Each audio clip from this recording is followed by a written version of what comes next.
Hello, boxing fans around the world. Thank you once again for joining us for another episode of Neil the Deal, featuring Neil the Deal here on Talk and Fight. And we're going all the way to China tonight to find out about their boxing community, led by. How you doing, Greg? Yeah, yeah, we're gonna talk about a Chinese fighter. That's correct. We have not talked about a Chinese fighter, guys, on any of our episodes, and I thought that we should, because there is a guy that I heard of years ago and was watching him in the Olympics. I remember him, and he was fantastic. So we're gonna talk about him tonight. His name is Zou Shiming, Zou Shiming or Zou Shiming, whatever way you like to say it. So Zou Shiming. Apparently, he is very, very famous in China, and I guess he's like their first champion, Graham. He was like their big first world champion, and he's very well loved by the Chinese community. So we're going to talk about him tonight. He was born May 18th, 1981. That makes him 40 years old. So happy birthday yesterday, belated birthday Yeah. to Zou. And his career started in 2013, and he retired in 2017. So he was only a professional fighter for 4 years, but he fought in the flyweight division, and he held the WBO flyweight title between 2016 and 2017. So he was a past world champion. His as an amateur, this is how he became so famous. I believe is because of his amateur career within China. I just mentioned to Graham. I think that the Chinese weren't able to even fight in the Olympics until 1992. So they were, you know, they're very well known for their martial arts, as we know, you know, but their boxing they're definitely moving forward with the programs and stuff. Obviously now, but we didn't really see a lot of them growing up. So, but as an amateur, he was China's best boxer of all time, guaranteed 100%. So he won China's first ever gold medal in the Olympic boxing ring in 2008, the Beijing Olympics. He won a gold medal, and he had like I said, a stellar amateur career. So we're going to go over a bunch of his awards and medal wins as an amateur, and he was fighting in the light featherweight division in his amateur career, obviously representing China. So in 2004, he won a gold medal at the University Championships. In 2004 and 2007, he won silver medals at the Asian Championships. 2005, he won the World Amateur Boxing Championship. 2006 and 2010, he won gold medals at the Asian Games. In 2003, he won a silver medal at the World Championships. And in 2005, 2007, and 2011, he won gold medals at the World Championships. That's pretty stellar, eh, Graham? Pretty amazing amateur career right there. Like, Very wow, amazing. very amazing. And then we'll go over his Olympic career. Now, he fought in 3 Olympics: 2004, 2008, and 2012 in the light flyweight division. So in 2004, in Athens, Greece, he won a bronze medal.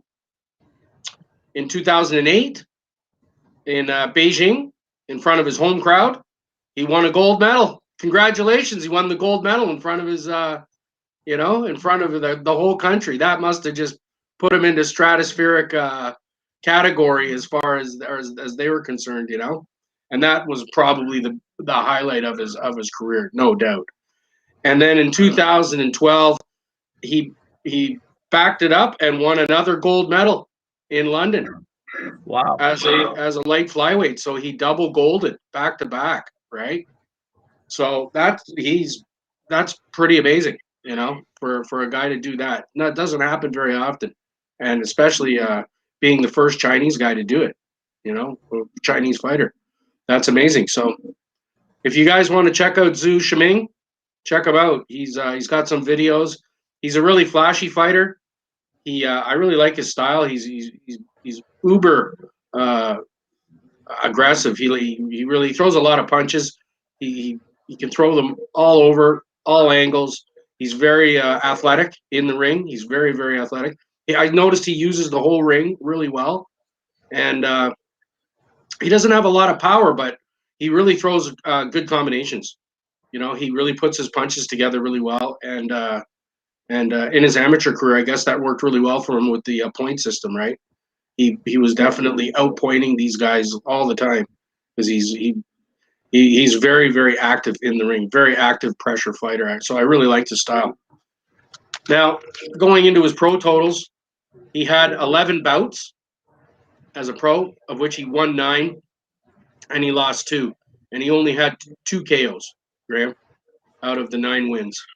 So he didn't have a big career, but we'll go into that in a quick little bit here. The reason why he kind of had a premature retirement. So turned pro again in 2012, and right off the hop, he was signed to Bob Arum's Top Rank. Bob Arum grabbed him up right away, probably because he saw him in the Olympics and was hoping, with the number of fans that you could have as a Chinese boxer in China.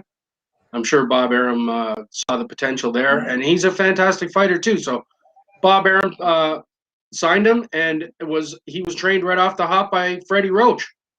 Amazingly enough, Wow. I know Freddie Roach is his trainer. I was like, holy cow! So right off the hop, he's got a promotional company. He's got the best trainer in the world, and he's going to make his pro debut. So in April 2013. He makes his pro debut. Now, Graham, you're gonna like this. He generated that fight, the first one in April 2000, generated an estimated 300 million viewers in China. 300 million viewers watched that fight. It was a closed circuit TV fight. 300 million. Holy Moses! So instantly, he basically, that just puts you on the map huge, right? And I was just blown away by that. I don't know, if there's 300 million, views is crazy. That'd be like the whole of the United States watching a fight. You know what I mean? That's like unbelievable. So in his fifth bout, guys, he won the WBO International Flyweight title with a 12-round unanimous decision over Luis De La Rosa. All right, so that was his first title that he won, the WBO International Flyweight title. Then in November 2016, he won the WBO Flyweight title with a 12-round unanimous decision over Parsasak Prataprom, Thailand fighter from Thailand. So that was his world title in 2016.